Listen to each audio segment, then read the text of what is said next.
Ok. Rachat Tov, Tov. Havadarat. Rêve Tov. Bon, alors voilà, aujourd'hui, on ne va pas faire trop de philosophie. D'abord, il n'y a pas vraiment le temps. Puis ensuite, pour pouvoir changer un petit peu quand même et pas être tout le temps sur le mode philosophique. Et donc, on va essayer de comprendre aujourd'hui quelque chose de particulier dans la paracha. Et je me suis arrêté sur un problème que vous allez comprendre tout de suite et qui, me semble-t-il, est d'une actualité brûlante. Vous allez voir tout de suite pourquoi. En effet, dans la paracha, il y a quelque chose que tous les commentateurs ont relevé, c'est un problème de fond, véritablement, c'est que on voit les enfants d'Israël et Dieu, comment on va dire ça, mentir délibérément, manipuler, ruser, mais ça semble pas du tout correspondre à l'idée qu'on se fait de Dieu et d'Israël, à savoir de personnalités qui doivent être droites et qui doivent toujours respecter, on peut dire, la rectitude dans sa plus profonde véracité. En effet, on va commencer à voir, vous verrez, on va voir beaucoup de psukim aujourd'hui. Comme j'ai dit, ça sera moins de la philosophie que vraiment le sens littéral de la Torah. Premièrement, on voit que dans la paracha du buisson ardent, que vous avez ici à la ligne 9, il est écrit la chose suivante. Je vais un petit peu augmenter le texte parce que c'est peut-être un peu petit. Voilà. Et donc, dans cette paracha, il est écrit que Dieu demande à Moshe d'aller rassembler les enfants d'Israël et de le dire au roi d'Égypte, donc au Pharaon, que le Dieu d'Israël les a appelés et qu'ils vont aller dans le désert pendant 3 jours pour sacrifier, pour apporter des offrandes à Dieu. Et donc, la valeur, on peut dire comme ça, qui est donnée pour la sortie d'Égypte, c'est pas du tout que les enfants d'Israël doivent sortir d'Égypte. Pardon, on voit pas le texte, Rav. Ah, vous voyez pas les textes, pardon, excusez-moi. Excusez-moi. Le voilà. Pardon. Voilà, là c'est bon? Oui, c'est bon, merci. Et voilà. Donc, la, la, la Torah donc, nous dit clairement que les enfants d'Israël ont essayé donc, de dire au roi du Pharaon qu'il parte, mais pour 3 jours. Okay. Par la suite, qu'est-ce qu'il est écrit? On le voit dans le chapitre 5, donc deux chapitres après.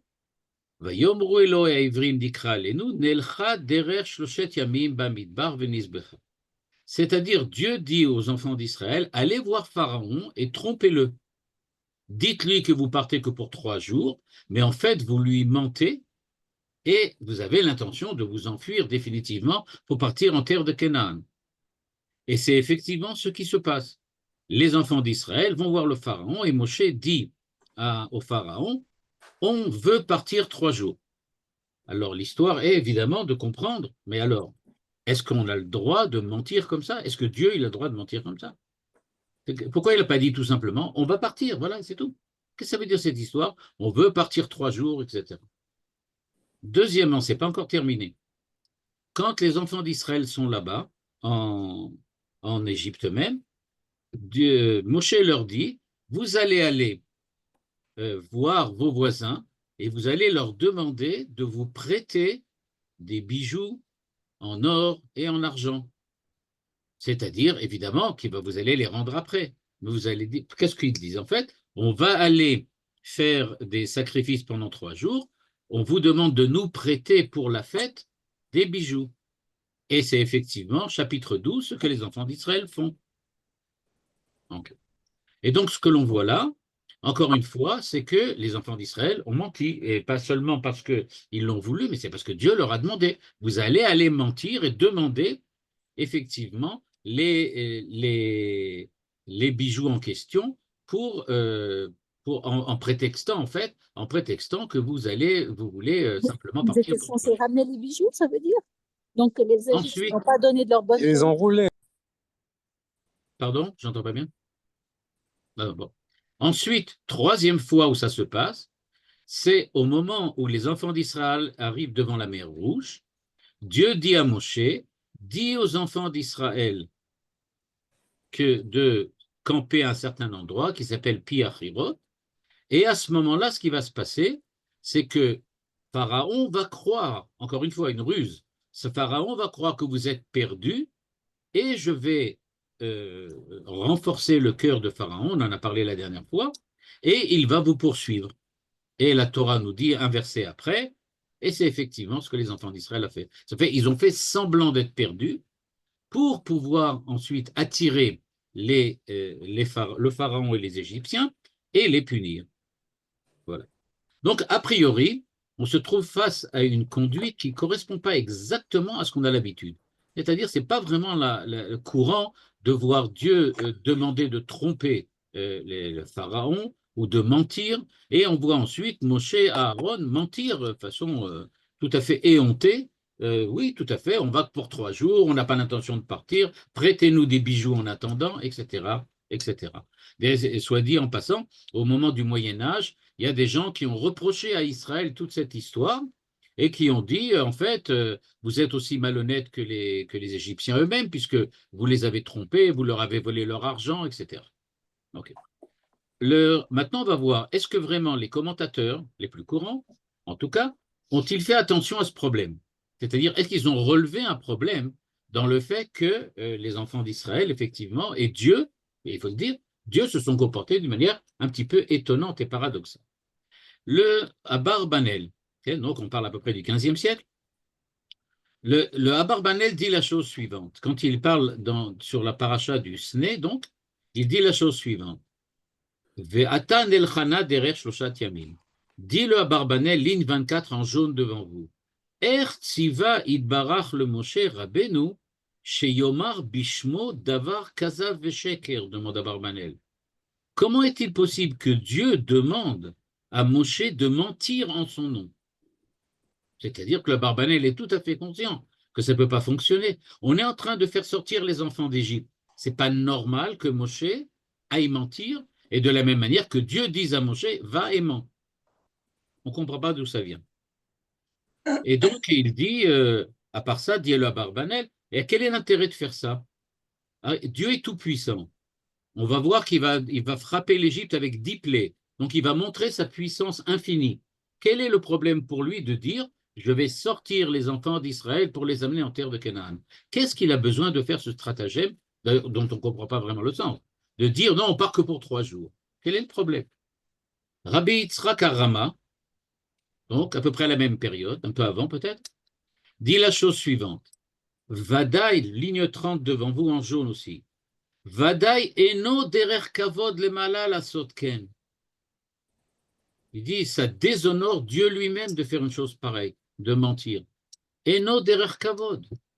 Comment a-t-il pu faire une chose pareille? Rak lotziam biadrama mitrila vadasof. Qu'il les sorte d'Égypte du début jusqu'à la fin en montrant sa toute puissance. Et c'est terminé. Qu'est-ce que c'est que cette histoire de mensonge, etc. Et alors là, ce que je vais vous proposer, c'est donc beaucoup de personnages, surtout des commentateurs et des exégètes, qui vont essayer de répondre à la question. Et on va voir que toutes leurs réponses vont buter sur certains points, sur un point ou sur un autre. C'est-à-dire qu'on va voir qu'il n'y a aucune réponse qui semble correcte. Tentative de réponse du Rabbi Avraham Ibn Ezra, donc plus tôt, à peu près au XIIIe, qui dit la chose suivante. Rak amar sheyachiku derer shloshet yamim v'da'at hamitzrim haïta sheyashuv. Alors là, c'est fort. On est la réponse des jésuites. Voilà, exactement ça. C'est-à-dire, en fait, ils n'ont pas dit qu'ils allaient partir 3 jours et revenir. Ils ont dit qu'ils allaient partir 3 jours. C'est les Égyptiens qui ont compris que si on leur dit 3 jours, ça veut dire qu'on revient après. Mais en fait, les enfants d'Israël avaient l'intention de dire on va partir 3 jours, mais évidemment, on ne reviendra pas. Mais ils ne l'ont pas dit, comme les jésuites. C'est-à-dire, on ne dit pas, on ne ment pas, on dit juste une demi-vérité. On dit on part pour 3 jours, mais c'est vrai qu'on va partir définitivement. Donc, nous dit le Ibn Ezra, c'est ça, la réponse. En fait, les enfants d'Israël et Dieu n'ont pas menti. Ils ont juste dit qu'ils partaient pour 3 jours, En fait, eux, ils avaient l'intention de partir définitivement. C'est Pharaon qui a compris, interprété ça comme si ils avaient l'intention de revenir au bout de 3 jours. Bon, comme j'ai dit, les réponses de jésuites, c'est pas vraiment notre, comment dirais, c'est pas notre tasse de thé. Alors, qu'est-ce que dit, par exemple, Nechama Leibovitch dans son livre sur la paracha? Elle dit, bah oui, formellement, il a raison. Formellement, Ibn Ezra a raison, effectivement. Il y a écrit 3 jours. Il n'y a pas écrit nulle part, on va revenir. C'est vrai. Il n'y a pas écrit, on peut lire toute la paracha. Vous verrez qu'à chaque fois, il dit on part 3 jours, mais il ne dit pas qu'on revient. Donc, il dit formellement, ça marche. Mais elle dit, mais quand même, il reste quand même quelque chose là-dedans. C'est-à-dire, on ne comprend pas très bien, surtout on ne comprend pas du tout, qu'est-ce qu'Akadosh Baruch Hu cherche à faire dans ce comme ça. Comment Akadosh Baruch Hu a pu faire une chose pareille, c'est-à-dire faire une réponse de jésuite dans laquelle il dit qu'il part 3 jours sans préciser qu'il veut parvenir et qu'il laisse croire le pharaon qu'en fait, il a l'intention de partir définitivement. Ensuite, beaucoup plus tard, 19e siècle, Shadal, David Luzzatto. Alors lui, il dit non, j'ai trouvé la bonne réponse. Il a dit la chose suivante, étant donné, on est à la ligne 8-9 en caractère gras souligné devant vous, étant donné que les Égyptiens se sont comportés de manière honteuse par rapport aux enfants d'Israël, qui les ont maltraités, qui les ont aliénés, alors par vengeance, c'est ce qui est écrit, Dieu leur dit, eh bien, on va leur faire semblant de leur dire qu'on part pour 3 jours, mais en fait, on veut s'enfuir. C'est une espèce de revanche qu'on prend sur ce qu'a dit, sur ce qu'ont fait les Égyptiens. Là-dessus aussi, Nechama Leibovitch lui reproche en disant, bah non, ça ne marche pas. On sait que Dieu, ce n'est pas du tout son comportement, un comportement revanchard, ce n'est pas du tout dans le style de Dieu de faire ça. Bon, donc on n'a toujours pas de réponse. Comme je dis, première réponse, première tentative de réponse, c'est dire un truc formel. Ils n'ont pas dit qu'ils n'allaient pas revenir, c'est les autres qui ont compris. On a dit ça ne marche pas, c'est aussi une manière de mentir. Le fait de dire que non, c'est pour se venger, alors là, non, ça veut dire quoi? Que Moshe et Dieu veulent se venger? On ne voit pas très bien quel est ce style de choses. Le Baal Hakeda et le Rabbah Barbanel pensent qu'ils ont trouvé une bonne réponse. En effet, ils disent voilà la chose suivante. En fait, ce que voulait faire Dieu, dit le Baal Hakeda et Abarbanel, c'est montrer combien le pharaon était révolté contre Dieu et combien il s'est, on peut dire, bloqué dans sa haine d'Israël. Et comment ils ont fait ça? Ils l'ont fait de la manière suivante. Dieu dit à Moshe, va voir le pharaon et dis-lui que vous voulez partir pour 3 jours. C'est évident qu'on ne veut pas partir pour 3 jours. Nous, on veut partir définitivement. Mais vous allez voir que même pour 3 jours, il ne va pas vous laisser sortir. Et donc, pour prouver combien le pharaon était révolté et avait une haine d'Israël et de Dieu, en fin de compte, puisqu'il dit, moi, je ne connais pas qui c'est ce Dieu-là, etc. Donc, ils viennent là-bas en lui demandant quelque chose dont ils n'ont pas besoin, c'est-à-dire partir pour 3 jours, pour montrer que même cela, le pharaon a refusé, même pour 3 jours, il n'a pas accepté. Évidemment qu'il n'aurait pas accepté aussi pour partir définitivement. Mais on a voulu montrer combien il était, comme il dit ici, révolté.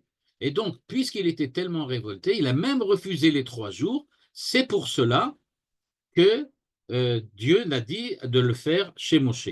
En fait, l'intention, évidemment, c'était de partir définitivement. Mais on voulait montrer combien le pharaon est un homme mauvais, un homme méchant. Et donc, on voulait lui dire, regardez, même 3 jours, il n'a pas accepté.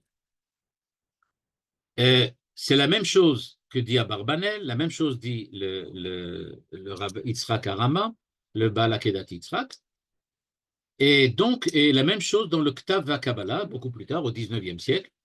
Donc, c'est-à-dire, tous les trois, on peut dire, donc, tous ces trois penseurs, tous ces trois commentateurs, nous proposent enfin une solution qui semble plus ou moins fonctionner.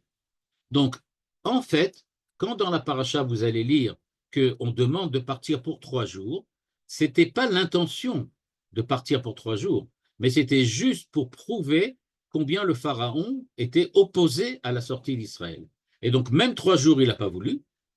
Évidemment qu'il n'aurait pas accepté qu'il parte définitivement. Et pour prouver ça, c'est pour ça qu'on lui a parlé de 3 jours, alors qu'en fait, on avait l'intention d'aller beaucoup plus loin. Le véritable problème, c'est que, nous dit Nechama Leibovitch, toujours dans son commentaire sur la Torah, il dit, en fait, dans toute la suite, dans les 2 parashotes, en fait, on entend parler très, très souvent de cette histoire des 3 jours, mais on entend aussi parler un petit peu du fait qu'ils veulent partir. C'est-à-dire, ce qui se passe, dit Nechama Leibovitch, c'est que, en fait, Moshe, d'après le Abarbanel, a demandé d'aller en vacances. Ils ont demandé un week-end. En fait, c'est ça. Ils ont dit, on part 3 jours, vendredi, Shabbat, dimanche. On prend la fin de semaine. Donc, on voudrait partir pour la fin de semaine. Et donc, c'est ça ce que Moshe discute avec le pharaon. Et puisque il n'est pas capable même d'accepter ça, donc ça vient prouver qu'il était véritablement méchant et opposé à Israël. Donc, on arrive à cette idée-là que, a priori, la raison pour laquelle le Moshe et Dieu parlent de 3 jours, c'est pour prouver la méchanceté du pharaon. Le problème, c'est, vous allez le voir tout de suite, c'est que quand on va lire, et on va le voir ensemble ce soir, on aura le temps, j'espère, quand on va lire les versets qui parlent de la sortie d'Égypte, à aucun moment on ne parle de la sortie d'Égypte. On parle uniquement des vacances de 3 jours. À aucun moment on ne parle de la sortie d'Égypte. C'est-à-dire que l'idée selon laquelle les enfants d'Israël, en fait, voulaient partir définitivement, et que l'histoire des 3 jours, c'était prouver la méchanceté du pharaon, ça ne fonctionne pas parce que dans les versets, ce n'est pas ce qu'on dit là-bas. En effet, quand on va voir le verset eux-mêmes, vous les avez maintenant devant vous, quand on va voir les versets eux-mêmes, vous allez voir que ça ne marche pas du tout. Je commence. Alors, on va les passer rapidement, vous allez voir tout de suite. On commence au chapitre 5. Qu'est-ce que dit Dieu? Moshe dit à Pharaon, Shalach et ami v'yachuguli bamidbar. C'est-à-dire, en renvoie mon peuple, laisse-le partir, qu'il aille fêter avec moi, faire une fête dans le désert. Moshe continue, Nelchana derer shlosha yamim. On va aller là-bas pour 3 jours.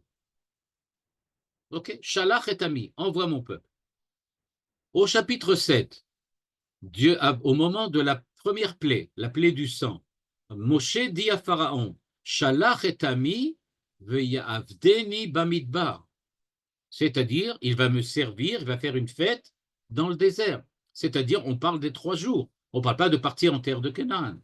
Au moment de la plaie de Tzfardéim, des grenouilles, Shalach et ami ve'yavdeni, la même chose. On reparle de sortir pour 3 jours. Au moment et Pharaon dit, ok, enlève-moi les grenouilles, va'ashelcha et ta'am, ve'yizbechu l'Hashem. C'est-à-dire que Pharaon accepte ce qu'a dit Moshe. Après, il va évidemment revenir en arrière. Mais il dit, je vais laisser partir le peuple, faire 3 jours là-bas. Au moment de la plaie des bêtes sauvages, Moshe dit, Shalach et ami veya avdeni. Encore une fois, Pharaon lui dit, d'accord, le chuz yivru l'Elohechem ba'aretz, allez dans le désert là-bas. Moshe lui dit, non. Pardon, il dit dans la terre, en Égypte. C'est-à-dire, qu'est-ce que dit Pharaon? Moshe lui dit, on va aller faire des sacrifices. Pharaon dit, très bien, allez le faire ça dans le pays. Pourquoi vous avez besoin de sortir du pays? Restez ici en Égypte et faites-le. Moshe insiste en lui disant, non, on veut le faire dans le désert, pas chez toi. Pharaon lui répond, d'accord, j'accepte que vous sortiez, mais ne vous éloignez pas trop. Moshe répond, d'accord. Donc, on voit bien qu'il y a eu un véritable massa ou matan dans lequel on discute sur quoi? Sortir 3 jours. Le pharaon refuse au départ, il dit non, vous n'avez qu'à rester en Égypte. En fin de compte, il accepte qu'ils partent, il dit mais pas loin. Ils disent d'accord, on est prêt à le faire. Au moment des sauterelles, la même chose. Renvoie mon peuple, veya avdeni. Les pharaons, les serviteurs de Pharaon lui disent mais laisse-les aller faire là-bas leur célébration dans le désert. Quel est le problème? Pharaon accepte la pression des ministres la pression de ces trucs, et dit, d'accord, je vous laisse partir. Qui va partir? Moshe qui répond, bah, tout le monde. Le pharaon qui dit, non, non, non, vous n'avez pas besoin d'aller tout le monde là-bas. Vous allez là-bas, vous allez pour faire des sacrifices, vous n'avez pas besoin. Réponse de Moshe, c'est une fête pour Dieu qu'on va faire là-bas. Chad Hashem lanu ligne 20. Donc, on doit partir avec nos enfants aussi. Eux aussi vont partir. À aucun moment, on parle de partir d'Égypte. On parle d'aller là-bas 3 jours. Au moment du Rocher, si vous voulez, on a déjà fait 7 plaies de suite. Pharaon dit, OK, allez servir Dieu, allez faire votre fête, mais vous laissez vos enfants, même avec vos enfants, Ratzonchem Yitza, Gam Tapechem Yelech Imachem, Gamata, etc. C'est-à-dire, Pharaon accepte, il dit d'accord, avec vos enfants, avec les troupeaux, puisque vous devez sacrifier, que tout le monde s'en aille. Moshe lui dit non, non, non, c'est pas suffisant, tu dois nous donner, toi aussi, des bêtes pour sacrifier, parce que toi aussi, tu dois participer d'une certaine manière à la fête qu'on veut faire là-bas. Évidemment, ça capote et le cœur de Pharaon s'endurcit et il refuse de laisser partir. Makat Bechorot, la plaie des premiers-nés. Qu'est-ce que dit Pharaon au moment où Moshe vient les voir? Kumu utsu mitochami, partez de chez moi, ivdu et Hashem kedoverchem. Allez faire un sacrifice là-bas, comme vous m'avez dit, et prenez vos troupeaux aussi pour pouvoir sacrifier à Dieu, comme vous me l'avez dit. OK. Alors maintenant, on a passé les 10 plaies ou presque, on en a 8. Pendant 8 plaies, ce qui se passe, à aucun moment, Moshe ne demande de partir définitivement. Il dit toujours 3 jours, 3 jours, 3 jours. OK. Alors, eh bien, la preuve que, effectivement, c'est ce qui se passe, c'est que après que les enfants d'Israël soient sortis, au bout de 3 jours, ils ne reviennent pas. Vayugad le melech Mitzraïm ki barach ha'am. Maintenant, étant donné qu'on avait discuté depuis le début jusqu'à maintenant que du fait qu'il fallait aller 3 jours pour sacrifier, maintenant Pharaon est surpris. Qu'est-ce qui se passe? Pourquoi ils ne reviennent pas? On lui annonce, visiblement, ils se sont enfuis. C'est-à-dire que c'est une surprise. Et c'est à ce moment-là, tous les ministres de Pharaon et le Pharaon disent Mazot asinu kishalachnu et Israël ma'avdenu. Quelle erreur on a fait de les laisser partir en vacances. Voilà, on l'a laissé partir un week-end et ils s'enfuient maintenant. C'est-à-dire que durant toute la négociation, à aucun moment, il a été question de laisser partir les enfants d'Israël définitivement. On a fait toute la discussion portée là-dessus, et donc la réponse que nous a apportée à Barbanel, le Baal Akeda, le Ktav HaKabbalah, comme quoi c'était juste pour prouver la méchanceté de Pharaon, c'est difficile à accepter. Parce qu'en fait, on voit bien que toute la négociation ne tourne qu'autour d'une, on va dire comme ça, d'un week-end. Le fait de partir un week-end. Et d'ailleurs, dit le Ibn Ezra, c'est visiblement pour ça que les enfants, le pharaon a réagi comme il a réagi. Deuxième question qui se pose, et qu'on a déjà posée tout à l'heure. Qu'est-ce que c'est que cette histoire de bijoux que les enfants d'Israël demandent, etc., dans les familles des autres? Pourquoi ce vol à main armée, là, quand même? On dirait qu'il n'est pas à main armée, mais comme ça. Qu'est-ce que c'est que cette histoire? Eh bien, nous dit le Abarbanel, visiblement, ça n'a marché, cette histoire de bijoux, ça n'a marché que parce que tout le monde était persuadé qu'on ne part que 3 jours. C'est pour ça que les Égyptiens ont accepté de donner. Et donc, dit les commentateurs, c'est bien la preuve que s'ils ont accepté de donner, c'est qu'il n'y avait aucune, j'aurais pu dire aucune éventualité que les enfants d'Israël ne reviennent pas. Ce qu'ils demandaient, c'est de partir prendre un week-end ailleurs pour pouvoir servir Dieu et faire une fête là-bas, une cérémonie, et ils avaient l'intention de revenir après. Et donc maintenant, on va devoir essayer de comprendre alors qu'est-ce qui se passe exactement et pourquoi, pourquoi ces négociations un petit peu bizarres. Eh bien, en fait, on va le voir maintenant, il faut comprendre les négociations, les tractations entre Israël et le pharaon d'une manière un petit peu différente de ce qu'on a l'habitude. En fait, effectivement, le sens littéral de la Torah, c'est qu'ils n'ont jamais annoncé à Pharaon qu'ils allaient partir. Ce qu'ils lui ont demandé, c'est de partir pour 3 jours. Et tous les versets qu'on a amenés le prouvent bien. Dans les tractations, il n'était pas du tout question de s'enfuir. Alors, pourquoi et comment? Voilà ce que nous dit le Shadal, donc Shmuel David Lutzato, qui nous dit la chose suivante, ligne 13. En safek shayaze maase tarbula. C'est-à-dire, il nous dit, il est évident qu'il s'agit d'un mensonge, d'une ruse. Il s'agissait véritablement d'une ruse. Une ruse qui n'a pas été, on peut dire, inventée ou préconisée par Moshe, mais par Dieu lui-même. Et pourquoi? Parce que Dieu avait l'intention que les enfants d'Israël partent d'Égypte avec des richesses. C'est donc pour cela qu'ils ont rusé, qu'ils ont dit on ne part que 3 jours, pour que les Égyptiens aussi donnent de l'argent et de l'or aux enfants d'Israël pour leur fête, pour pouvoir leur prendre. Et, écoutez bien ce que je dis, et de la même manière, il fallait parler au pharaon dans un langage qu'il comprenait, c'est-à-dire si on lui demandait de partir, c'est évident qu'il n'accepterait pas, donc on lui a rusé avec lui, on lui a dit ok, on va partir que pour 3 jours, on prend un week-end. Ok. Mais dit Shmuel David Lutzato, alors si c'est comme ça, comment ça se fait que Dieu demande de faire une ruse comme ça? Pourquoi il demande ça?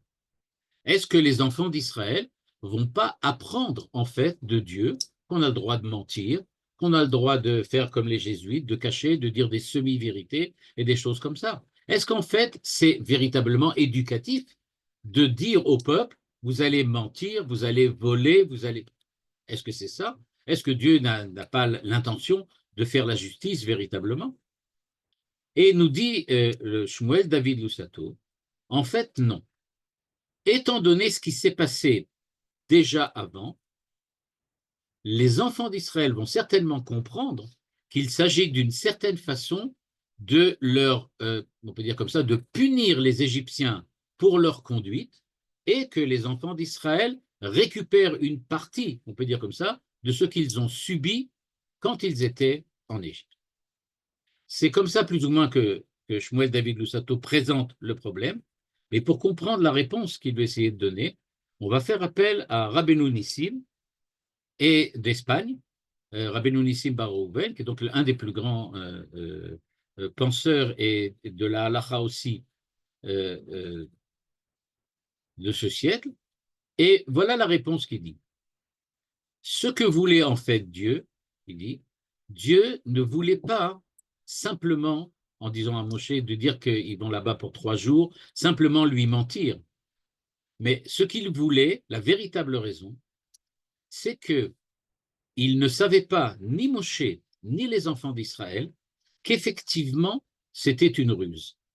C'est-à-dire, replacez-vous, dit le Ran, Rabbeinu Nissim, dans l'épopée de l'époque. Ce qui s'est passé, c'est que Dieu dit tout le temps, je veux que vous leur parlez de 3 jours. Je veux que vous demandiez des bijoux. Nous, on connaît la fin de l'histoire parce qu'on a déjà lu le livre de Shemot. Donc, on sait qu'ils vont partir d'Égypte, etc. En fait, Moshe et les enfants d'Israël ne savent pas, d'après le Ran, à cette époque-là, qu'effectivement, ils vont sortir définitivement. Pour eux, il s'agissait véritablement de partir que 3 jours. Donc dit le Ran, ce que dit le Shmuel David Lutzato, c'est vrai. Les enfants d'Israël n'apprendront pas à mentir. Pourquoi? Parce qu'ils ne savaient pas. Ils n'ont pas menti, mais ils ne savaient pas. Alors, quelle est la raison pour laquelle Dieu demande de le faire de cette manière-là? Eh bien, en fait, la raison, elle est beaucoup plus compliquée que cela. C'est ce que vous avez ici devant vous et qu'on trouve à la ligne 4. Dans ce pérouche anonyme, il est écrit la chose suivante. Bamilchama, mutar la'asot kol ha'ormot ve'atarbulot neged ha'oyev ve'af leramoto bedvarim kzavim. Quand on fait la guerre, alors il n'y a pas de choses permises ou de choses interdites. On a le droit de mentir, on a le droit de ruser, on a le droit de manipuler, on a le droit de faire tout ce qu'on veut. L'essentiel, c'est de gagner la guerre. Or, nous dit donc dans ce pérouche, ce qui explique maintenant ce que disait Shmuel David Lutzato et le Ran, c'est qu'on comprend maintenant que tu as le droit d'utiliser des stratagèmes et des ruses pendant la guerre. C'est ça, faire la guerre. Faire la guerre, c'est pas simplement envoyer des soldats et se battre. Ça veut dire le faire intelligemment. Tu peux faire sauter des bipères, tu peux faire tuer quelqu'un quand il est dans un, je sais pas moi, planqué dans son abri atomique là-bas. Tu peux faire tout ce que tu veux. Quand tu es en guerre, tu es en guerre. Il n'y a pas de moralité, entre guillemets, je veux faire comme si, est-ce que c'est bien ou est-ce que c'est pas bien. La guerre, c'est la guerre malheureusement, et à la guerre, on fait ce qu'il faut faire pour gagner la guerre, même si dans la vie courante et dans le quotidien, on ne ment pas, c'est vrai, on ne trompe pas, certainement, on ne fait pas de ruse, de stratagème et de manipulation, sûrement, mais quand on est en guerre, il n'y a pas le choix. On fait ce qu'il faut pour arriver à vaincre l'ennemi. Et nous dit ce commentaire, comme il est écrit, qu'au moment où Yeshua a fait la guerre avec la ville de Haï, il a fait un stratagème pour conquérir la ville. Il a fait semblant, il a envoyé des troupes qui se sont attaquées à la ville. Ils ont fait semblant de ne pas arriver à conquérir la ville, donc ils se sont enfuis du siège qu'ils tenaient autour de la ville de Haï. À ce moment-là, les habitants de la ville sont sortis pour les poursuivre et ils sont tombés dans un piège et ils ont été tués. Et à ce moment-là, les enfants d'Israël ont pénétré dans la ville de Haï et l'ont entièrement conquise. Comme il est écrit dans l'Agmara, Abba le orgecha, Ashkem le orgo. Si quelqu'un vient te tuer, qui s'appelle Hamas, Hezbollah, la Syrie ou je ne sais pas qui, ils viennent te tuer, tu n'as pas à faire des calculs moraux, on peut dire éthiques, sur la manière de leur répondre. Tu fais tout ce qui est dans tes moyens pour te défendre et pour essayer de les tuer et de les empêcher de te frapper.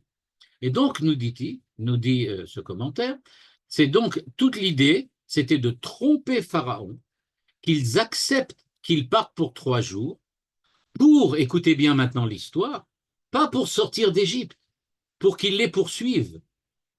Parce que maintenant, imaginez maintenant que cette histoire de 3 jours, c'est un vrai stratagème militaire. Et c'est ça la beauté de l'explication d'Uran. Il dit la chose suivante, c'était un stratagème militaire. Imaginez qu'on dise on veut sortir. OK, si on dit qu'on veut sortir, alors c'est bon, on s'en va et c'est terminé. Mais là, qu'est-ce qui s'est passé? Les enfants d'Israël ont dit on part que pour 3 jours. Donc les Égyptiens ont compris, ils partent que pour 3 jours, ils restent à nous. C'est nos esclaves.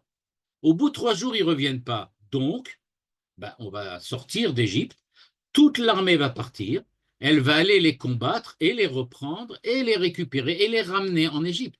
C'est-à-dire que jamais les Égyptiens n'auraient poursuivi les enfants d'Israël et se seraient perdus dans la mer Rouge la semaine prochaine. Jamais ils ne seraient tombés dans la mer Rouge s'ils avaient accepté d'office que les enfants d'Israël partent pour rentrer en terre de Canaan. Ils ont accepté qu'Israël parte pour aller en terre de Canaan, c'est terminé. Il n'y a pas de raison de les poursuivre.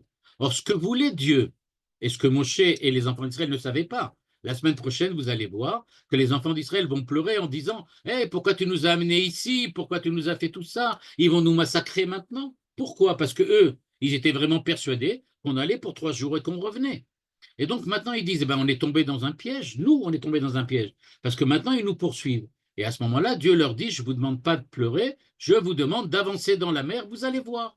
Le but, c'était de punir les pharaons et l'Égypte pour ce qu'ils ont fait pendant les 210 ans en Égypte. Et cela, c'était à la mer Rouge que ça a eu lieu. Donc les plaies, c'était une manœuvre.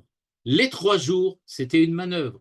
Tout ça, dit le commentateur d'Uran avec génie, tout ça, c'était un stratagème et une manœuvre militaire. C'était la façon d'attirer les Égyptiens jusqu'à la mer Rouge. Et là-bas, Dieu s'en est occupé et les a fait disparaître. Et toute leur armée a disparu. Donc, dit le commentaire d'Uran et donc aussi le Ktav et Akabala et Shmuel David Lutzato, en fait, ce qu'ils disent, c'est qu'en fait, ça, c'était un stratagème pour attirer les Égyptiens. Le but, c'était d'attirer les Égyptiens. Et donc, voilà comment il termine le commentaire. Kolze, ligne 14, je lis, parce que ça, à mon avis, c'est tout à fait d'actualité avec ce qu'on entend. Aya mutar le Israël la asot la reshaim ha'ele, asher mireru et chayem bavoda kasha ve'itbiu et benehem bayeor.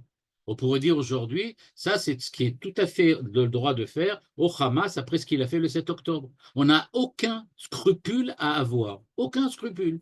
Ce qu'ils ont fait, ils l'ont fait. Ils ont pris la responsabilité de ce qu'ils ont fait. Eh bien, c'est normal que quand on fait un stratagème pour essayer de les détruire. Et il termine en disant Adiburim ben Moshe le Pharaon, ayurak chelek me'amilchama, veshlav bamilchama. C'était un stratagème, c'était une partie de la guerre. La véritable guerre, le véritable combat ou la véritable bataille, elle a eu lieu sur le long de la mer Rouge. C'est là-bas que s'est produite la véritable bataille.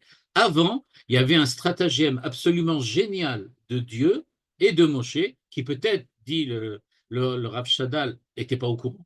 Il ne savait même pas que c'était un stratagème. Au niveau de Dieu, oui, mais peut-être même pas au niveau de Moshe. Et donc, peut-être que Moshe ne savait pas, les enfants d'Israël, c'est évident, qu'ils n'avaient pas compris que c'était un stratagème. Le but étant d'attirer les Égyptiens en dehors et de les provoquer pour les amener jusqu'à la mer Rouge. Et il termine en disant Bamilchama mutar tarsisim v'tochniot onaa im hamatara lehavi lenefilat haoyev. Quand tu fais la guerre, tu as le droit, et on ne peut pas dire tu as le droit, mais on peut même dire tu as le devoir de faire tout ce qui est en tes moyens pour faire tomber l'ennemi et le piéger s'il le faut. Et c'est ce qui est passé ce jour-là. Donc, il n'y a pas véritablement ni mensonge ni contradiction. C'est comme ça qu'il faut le voir. Il n'y a ni mensonge ni contradiction. En fait, tout le temps, les négociations entre Moshe et Pharaon tournaient sur un piège que ont tendu les enfants d'Israël par l'intermédiaire de Dieu aux Égyptiens. En fait, on discute, on palabre, on fait des négociations pour partir 3 jours, alors qu'on a bien l'intention de partir, mais ce n'est pas ça le but. C'est pas pour partir dont on parle là. On fait des négociations pour obtenir l'autorisation de partir 3 jours. Ensuite, on est resté, comme Dieu l'avait demandé. Vous allez rester là-bas, camper là-bas, et ne revenez plus. C'est ce que dit Dieu. Vous allez rester là-bas à côté de la mer, camper et ne revenez plus. De cela, nous dit déjà Dieu à l'époque, à Moshe, vous allez voir que les enfants d'Israël, que le Pharaon, je vais endurcir son cœur. Il va décider de rentrer en campagne contre vous. Il va prendre donc toute son armée et venir là où vous êtes, c'est-à-dire à côté de la mer Rouge. Quand vous allez rentrer dans la mer, ils vont vous suivre et c'est là-bas qu'ils vont être punis et être détruits. Donc, ce qu'on a assisté, c'est à la première campagne des Bipers d'Israël. L'histoire des Bipers, ce n'est un remake d'histoire des 3 jours. C'est-à-dire, on les a piégés. On leur a dit, voilà, on les a laissés faire. Et le jour où il a fallu, on leur a fait ce qu'il fallait. Donc, vous voyez que l'histoire des Bipers, c'était déjà écrit dans la Torah pour ceux qui veulent trouver des sources à ce qui est écrit aujourd'hui. Et entre autres, ça, et pas seulement ça, et encore d'autres choses aussi. Mais en tout cas, ce que l'on voit, c'est que Dieu, quand il a fait sortir les enfants d'Israël, il n'a pas utilisé sa grande et super puissance, ce n'est pas ça le but. Le but, c'est de montrer la justice. Les Égyptiens se sont mal comportés envers les enfants d'Israël, ils se sont comportés comme des monstres, comme ceux qu'on voit aujourd'hui. Il dit bien, alors ils ont la punition qu'ils méritent, ils ont le passage de la mer Rouge qui va anéantir complètement leur armée et toute leur puissance militaire. Ben, comme on dit chez nous, Bimera Beyamenu.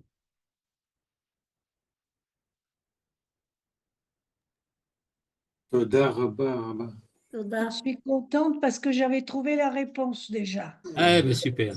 Tout est permis dans la guerre, même de mentir. Voilà. Mais non, mais c'est pas seulement ça. La Deuxième Guerre mondiale, mes parents m'ont montré ça. Ben, évidemment. J'ai appris ça de Mais mes ce que je parents. veux dire, c'est que ce qui est très important, à mon avis, de ce Pérouche, en tout cas, c'est de voir que c'était un stratagème. L'histoire des 3 jours, c'est pas une erreur, c'est pas un mensonge, c'est un stratagème. C'est la façon de les attirer en dehors pour les amener à la mer Rouge. S'il n'y avait pas cette histoire de 3 jours, jamais les Égyptiens ne seraient sortis d'Égypte pour poursuivre les enfants d'Israël. Ils seraient donc jamais arrivés à la mer Rouge et ils n'auraient jamais été anéantis là-bas. Tout le but de cette histoire, c'était de les attirer à la mer Rouge. Les techniques de la résistance, on regarde pas ni le bien ni le mal. Il y a des techniques.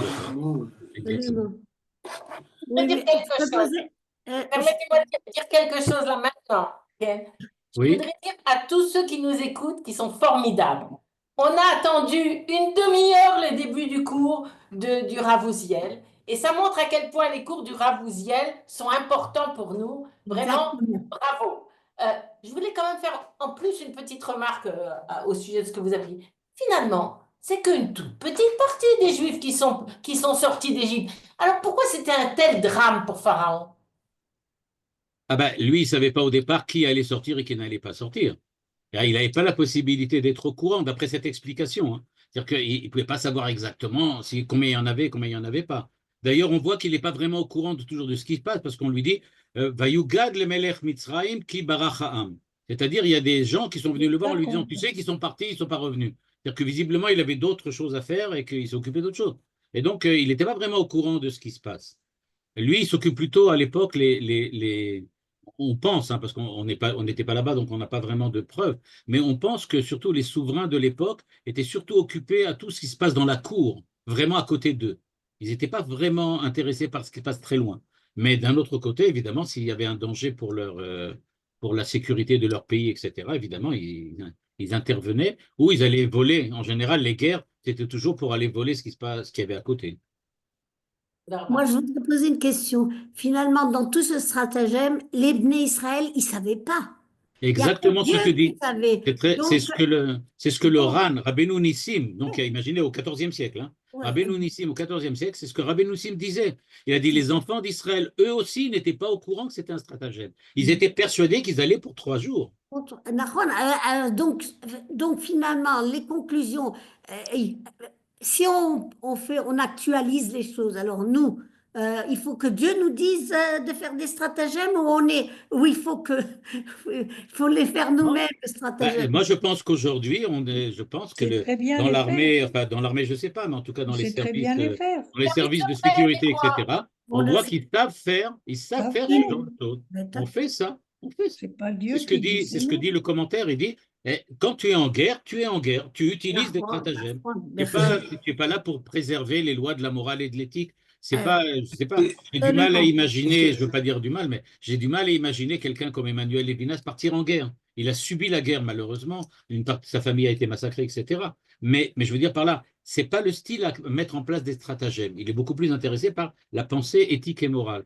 Mais nous dit la Torah, quand tu fais la guerre et tu utilises tous les moyens que tu as à ta disposition. Malheureusement, la conception des choses, elle est pas tellement pour faire Non, des mais il faut dire que le début de la moralité, c'est de défendre notre existence. Maintenant, il faudrait prendre en compte, je vais tout de suite, comment on va dire comme ça, adoucir un peu la pilule et apporter un peu on va dire comme ça, de nuance. On va apporter une nuance. Il faut prendre en compte quelquefois l'éthique et la morale quand ça peut mettre en danger la victoire de la guerre. C'est-à-dire que si à cause d'un problème que je suis jugé amoral ou immoral, à cause de cela, j'ai plus d'armes pour pouvoir combattre, donc il faut faire un calcul. Est-ce que vraiment je peux me permettre? Mais encore une fois, c'est un calcul militaire, pas un calcul moral du tout. D'ailleurs, eux qui veulent nous empêcher de faire la guerre, en disant vous n'êtes pas des êtres moraux, vous êtes des génocidaires et des choses comme ça, Ils l'ont leur pas but, fait. ce n'est pas du tout que nous soyons moraux. Ils n'en ont rien à faire de nous. Ce qu'ils veulent, c'est protéger les victimes qu'ils considèrent comme des victimes. Et que nous, on sait être des agresseurs.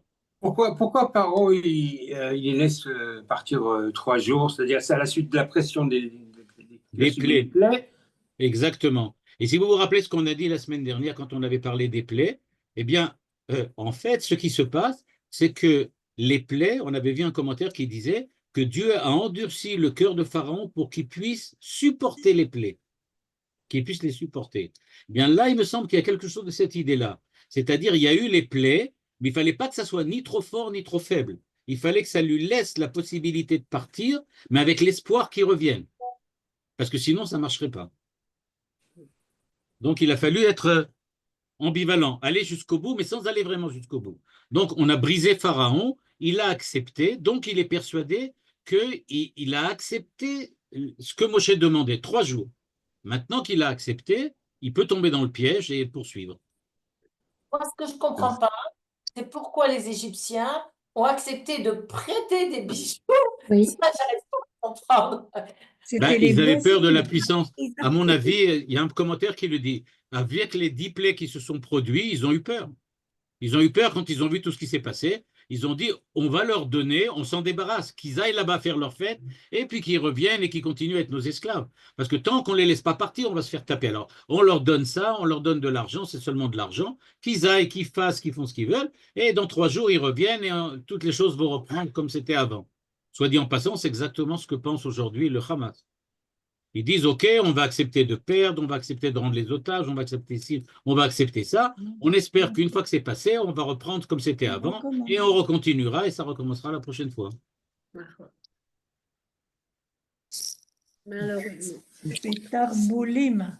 Voilà, c'est des tarboulottes, exactement. Excusez-moi, Ravouziel, mais justement, contrairement au Hamas, et pour rejoindre ce que disait Brigitte, je pense que les Hébreux eux-mêmes n'étaient pas prêts à sortir. On n'était pas réellement en guerre contre eux. C'est-à-dire qu'effectivement, les enfants d'Israël, d'après cette explication, sont arrivés sur le bord de la mer Rouge et ils se sont sentis piégés. Ils ont dit, a priori, on aurait dû revenir. Maintenant, Moshe nous dit, non, non, on continue tout droit. Alors, eux, ils disent, mais non, on veut revenir. On veut revenir. Il faut voir toute l'histoire d'une manière un petit peu différente. Si c'est un stratagème dont Israël n'était pas au courant, alors, sur la mer Rouge, ceux qui pensaient revenir en arrière, c'est ceux qui disaient, bah, OK, on fait ce qu'on a prévu. On avait dit 3 jours, on revient, voilà. Non, mais c'est pire encore. C'est pas. Pharaon, il n'a besoin de rien faire. Il faut convaincre les Hébreux de sortir eux-mêmes. Pharaon, il a besoin de. Son boulot, il est fait déjà. Hein. Personne n'est prêt à sortir. Et bien, à quel moment les enfants d'Israël ont véritablement cru en Moshe? Au moment du passage de la mer Rouge. Exactement. Ça veut dire qu'avant le passage de la mer Rouge, ben, ils n'étaient pas d'accord avec Moshe. C'est-à-dire, Moshe disait on va partir maintenant. Eux, ils disaient non, non, non, non, non. Pourquoi on ne reviendrait pas en arrière? Pourquoi pas? Et alors, quand il y a eu le passage de la mer Rouge, ils ont compris, ah, OK. D'après cette explication, toujours. Ah, c'était un stratagème pour détruire l'armée. Ah, maintenant, on comprend. Ah oui, d'accord. Et en fin de compte, ce qu'on voit sur la mer Rouge, c'est la méchanceté de Pharaon. Le vrai Pharaon, au fond, après tout ce qu'il a pu voir, tout ce qu'il a eu. Exactement, exactement. Alors, ça m'a fait penser à un Rashi, quand Israël voit Yaakov et lui dit « Ba achicha bemirma ». Exact. Et Rashi dit à ce moment-là « Bechokmato ». Ouais, à ce moment-là, c'est ça la chokma. Exactement. La chokma en guerre, c'est mirma. Et quand on est en guerre, eh bien, le stratagème, c'est ça la chokma. On ne peut pas faire autrement. On ne peut pas faire autrement. C'est comme ça C'est bien compris. Et c'est pour ça qu'il faut accepter de manger des couleuvres de temps en temps, parce qu'il n'y a pas le choix. C'est comme ça, il faut. C'est ça la guerre. Merci. Chodesh Tov. Chodesh Tov et Shabbat Shalom. Shabbat Shenishma et Sorot. Mes excuses à tous pour le retard. Amen. Amen. Besséder, Yohan, c'est Besséder. Ça va ta voiture? Oui, ça va, ça va. Ouais.